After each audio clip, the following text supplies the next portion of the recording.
Hello అండి, అందరూ ఎలా ఉన్నారు? బాగున్నారా? ఈరోజు మన టైంని మనీని సేవ్ చేసుకునే యూస్ఫుల్ కిచెన్ టిప్స్. సో తప్పకుండా చూడండి, మీకు చాలా వరకు యూస్ అవుతాయి.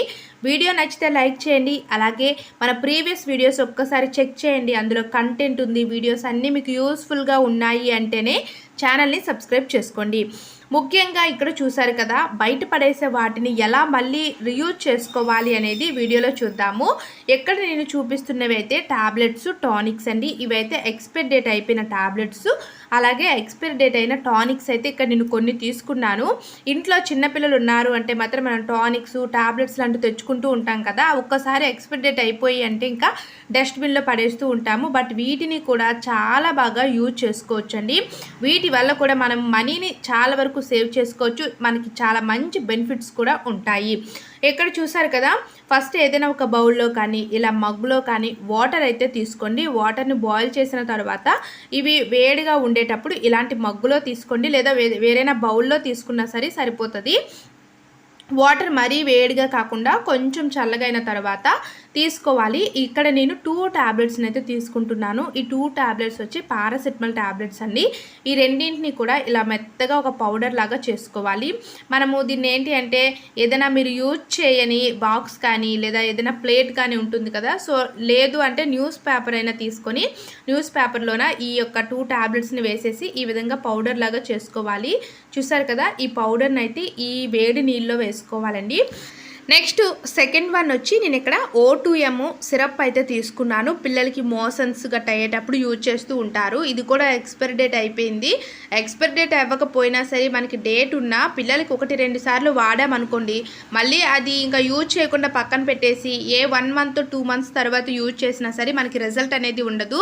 మళ్ళీ వెంటనే మనం కొత్తది కొనుక్కొనే పిల్లలకి యూజ్ చేయాలి, కానీ పాతది వాడకూడదు.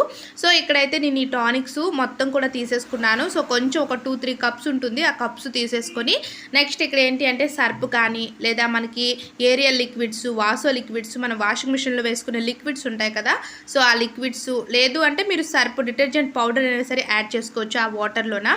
ఈ 3 కూడా మనము ఆ హాట్ వాటర్లో వేసుకున్నాం కదా, సో ఇవన్నీ బాగా మిక్స్ అయ్యేటట్టు కలుపుకోవాలండి. ఇక్కడ చూస్తున్నారు కదా, సింక్ అయితే చూపిస్తున్నాను. మనము తిన్న తర్వాత గిన్నెలన్నీ తెచ్చి సింక్లో వేసేస్తూ ఉంటాము.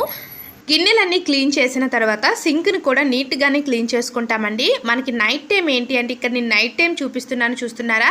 సింక్ నైట్ టైం క్లీన్ చేసుకున్న తర్వాత అలానే విడిచిపెట్టేసామనుకోండి, ఎక్కువగా బొద్దింకలు అయితే వచ్చేస్తూ ఉంటాయి. సో దోమలు కూడా ఎక్కువైపోయి ఉంటాయండి. మనకి దోమలు బొద్దింకలు రాకుండా ఉండాలి అంటే మనం ఇలా ప్రిపేర్ చేసుకున్న ఈ లిక్విడ్ని ఇలా వేసుకోవాలి. ఇలా వేయడం వల్ల ఏంటి అంటే మనం ఇందులో యూజ్ చేసేవి టాబ్లెట్స్, టానిక్స్ కాబట్టి ఆ స్మెల్కి బొద్దింకలు కానీ చీమలు, దోమలు ఏవి రాకుండా ఉంటాయండి. సో ఆ యొక్క ట్యూబ్లో ఉన్నవి ఏవైనా సరే అవి కూడా రిమూవ్ అయిపోతాయి. సో తప్పకుండా ఈ టిప్ అయితే ట్రై చేయండి, చాలా బాగా యూస్ అవుతుంది. టిప్ నెంబర్ 2 అండి.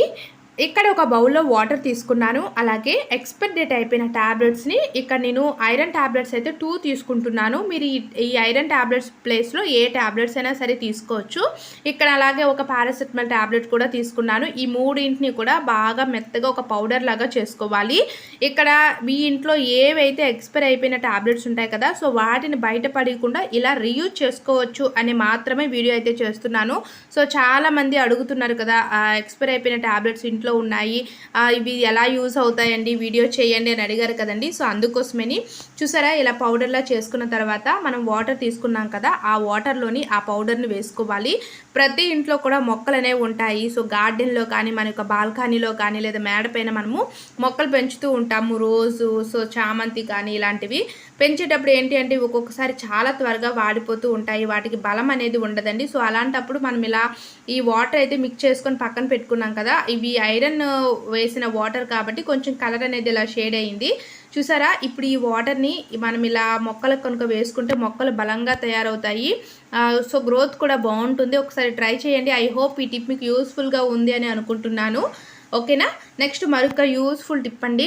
మనం బుక్స్ వాడుతూ ఉంటాము. సో బుక్స్ అనగానే ఏంటి అంటే రెగ్యులర్గా మనం ఇంట్లో చదవం కదండి. ఏదో ఒక కంప్యూటర్ బుక్ అనుకోండి, లేదా మన స్టిచ్చింగ్ క్లాసెస్కి వెళ్ళేటప్పుడు స్టిచ్చింగ్ బుక్. సో ఇలాంటివన్నీ కూడా మనం ఏదైనా ఒక నోట్బుక్లో రాసుకుంటూ ఉంటాము. బుక్ ఎప్పుడో ఒక 1 మంత్కి ఒక్కసారి 2 మంత్స్కి ఒక్కసారి తీసేసరికి పేపర్స్ అన్నీ నల్లగా అయిపోయి ఎలా ఉంటాయి, ముక్కుపోయిన స్మెల్ వచ్చేసి మనకి స్మెల్ కూడా బ్యాడ్ స్మెల్ వస్తుంది కదా. సో అలా స్మెల్ రాకుండా ఆ పేపర్స్ అనేవి పాడైపోకుండా ఉండాలి అంటే ఈ టిప్ తప్పకుండా ట్రై చేసి చూడండి. ఇక్కడ నేను ఒక ట్యాబ్లెట్స్ అయితే ఒక 4 ట్యాబ్లెట్స్ తీసుకున్నాను. సో మీరు ట్యాబ్లెట్ అట్టయినా సరే తీసుకుని డైరెక్ట్గా బుక్ మధ్యలో పెట్టేయవచ్చు. ఈ ట్యాబ్లెట్స్ని ఇలా బుక్ మధ్యలో పెట్టుకున్నాం అనుకోండి, మీరు ఏ 1 మంత్ 2 మంత్స్ తర్వాత తీసినా సరే బ్యాడ్ స్మెల్ రాకుండా, అంటే పురుగులు పట్టేయడం, చెదల పట్టేయడం లాంటివి జరుగుతూ ఉంటాయి కదా. సో అలాంటివి ఏవి లేకుండా మనకి పేపర్లు కూడా పాడైపోకుండా నల్లగా అవ్వకుండా ఉంటాయి. తప్పకుండా ఈ టిప్ ట్రై చేయండి, చాలా బాగా యూస్ అవుతుంది. ఎప్పట్లాగే నాదొక రిక్వెస్ట్ అండి, ఇదే ఫస్ట్ టైం చూస్తున్న కొత్త వారందరూ కూడా మన ఛానల్ని సబ్స్క్రైబ్ చేసుకోండి, లైక్ చేయండి. మీరు ఇచ్చే లైక్ సపోర్ట్ నాకు మోటివేషన్లా ఉంటుందండి. నెక్స్ట్ మరొక యూస్ఫుల్ టిప్పు, సో మనం ఐరన్ బాక్స్ అనేది ఇంట్లో వాడుతూ ఉంటాము. సో ఐరన్ గట్ చేస్తూ ఉంటాం కదా. ఒక్కొక్కసారి ఏంటి అంటే ఈ ఐరన్ చేసేటప్పుడు ఈ అడుగు భాగాన మనకి ఒక్కొక్కసారి ఓవర్ హీట్ ఎక్కువైపోయినా సరే అడుగు భాగాన్ని ఏదైనా ఒకటి, అంటే ఇప్పుడు ఏదైనా క్లాత్ పైన ఇలా ఐరన్ చేసామనుకోండి, హీట్ ఎక్కువ అయ్యేసరికి ఒక్కొక్కసారి ఆ ఒక అడుగు భాగాన మనకి అంటిపోయి ఉంటుంది. అలా అంటడం వల్ల ఏంటి అంటే మనకి ఓవర్ హీట్ వల్ల అలా అంటుకుంటుందండి. సో అలాంటప్పుడు దాన్ని మళ్ళీ వేరొక క్లాత్ పైన పెట్టి హీట్ చేసామనుకోండి, ఆ యొక్క కలర్ అంతా కూడా ఆ వైట్ క్లాత్ కానీ లేదా ఏ క్లాత్ పైన మీరు ఐరన్ చేస్తే ఆ క్లాత్కి అంటుకుంటుంది. సో అలా అంటుకోకుండా ఉండాలి అంటే ఇక్కడ చూసారు కదా, ఒక ట్యాబ్లెట్స్ని అయితే తీసుకుంటున్నాను. ఇలా ఎక్స్పైర్ అయిన ట్యాబ్లెట్స్ని ఇలా ఐరన్ బాక్స్ పైన పెట్టేసి మనం రఫ్ చేయడం వల్ల గీతలు ఏమైనా ఉన్నా సరే చాలా వరకు రిమూవ్ అయిపోతాయి. అలాగే ఇంతకు ముందు అంటిన క్లాత్ ఏదైనా ఉన్నా సరే మనకి చాలా వరకు కూడా రిమూవ్ అయిపోయి మనకి ఐరన్ బాక్స్ అనేది నీట్గా ఉంటుందండి. మీరు ఐరన్ చేసేటప్పుడు కూడా ఇంకెలాంటి ప్రాబ్లం ఉండదు. సో ఒక క్లాత్ యొక్క కలర్ ఇంకొక క్లాత్కి అంటుతుంది అనే ఆలోచన కూడా అవసరమే లేదు. ఇలా ఒక ట్యాబ్లెట్స్ తోటి ఇలా నీట్గా రఫ్ చేసుకుంటే చాలు, నీట్గా ఉంటుంది. ఓకేనండి, చూసారు కదా ఈ టిప్స్ అన్నింటిలో మీకు ఏ టిప్ యూస్ఫుల్గా ఉంది, నచ్చింది అనేది కామెంట్ సెక్షన్లో తప్పకుండా తెలియచేయండి. ఇలాంటి మరెన్నో టిప్స్ కోసం మామ్ దీప్తి టిప్స్ ఛానల్ని సబ్స్క్రైబ్ చేసుకోండి. మన ఛానల్లో టిప్స్ అండ్ ట్రిక్స్ ఆల్రెడీ చాలా ఉన్నాయి, చూడండి. మీకు నచ్చితేనే ఛానల్ని సబ్స్క్రైబ్ చేసుకోండి. నెక్స్ట్ వీడియోలో కలుద్దాము. Thanks for watching. Please subscribe my channel.